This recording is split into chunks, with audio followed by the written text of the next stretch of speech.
करता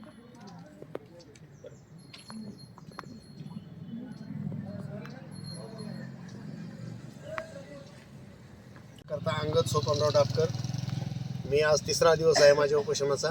माझ्या उपोषणाची दखल घ्यावा यासाठी मी याच्यासाठी मागणीची दखल घ्यावा यासाठी तहसील कार्यालय धारूर या ठिकाणी उपोषणास बसलेलो आहे। परंतु 3 दिवसामध्ये माझी मागणी पूर्ण झालेली नाही। माझी मागणी एकदम न्याय असताना सुद्धा मला या ठिकाणी न्याय मिळत नाही, यासाठी मला उपोषणाला बसावं लागत आहे। माझ्या गावातील काही लोकांनी PTR मध्ये खडाखोड करून स्वतःची जागा आपल्या सोयीप्रमाणे वाढवून घेऊन माझी जमीन हडप करण्याचा प्रयत्न केलेला आहे।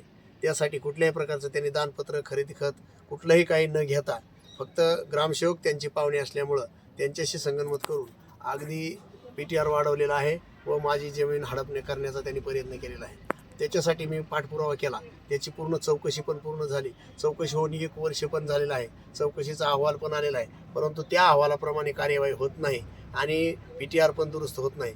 या मागणीसाठी मी धारूर तहसील कार्यालयाच्या समोर उपोषणासाठी बसलेलो आहे। आज त्याचा 3रा दिवस आहे। तरी माझी एकच विनंती आहे प्रशासनाला, माझी लवकरातल्या लवकर दखल घ्यावी आणि मला न्याय द्यावा, हीच माझी विनंती आहे।